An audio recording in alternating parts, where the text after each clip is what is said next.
দেখো এখানে রয়েছে পায়েস রান্নার উপকরণ, এই যে চাল, চিনি, এখানে বাতাসা, এই যে পাটালি, তারপরে হচ্ছে কাজু, কিশমিশ, আর এখানে রয়েছে দুধ।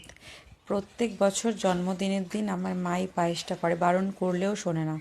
বলে আমি যতদিন মানে সুস্থ থাকবো, করার ক্ষমতা থাকবে, ততদিনই আমি এই পায়েসটা করব।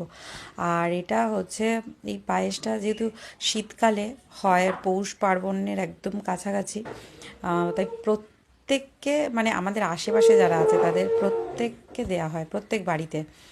তো হচ্ছে তার জন্যই একটু বেশি করেই নিয়ে আসা হয়। আর এবছরই প্রথম জন্মদিনের দিন এই পায়েসটা করেনি। বললো যে মানে ও সবাই তো খেতে পারে না জন্মদিনের পায়েস, তো জন্মদিনের দিন আমাকে একটু করে দিয়েছিল, আর বাড়িতে যারা ছিল খেয়েছে। আর আজকে এটা হবে। অন্যান্য বছরে তাও চালের পরিমাণটা অনেকটা বেশি থাকে। দেখো পায়েসের হাঁড়ি পুরো রেডি। এবার এটাকে সবার বাড়ি বাড়ি একটু করে দিয়ে আসা হবে।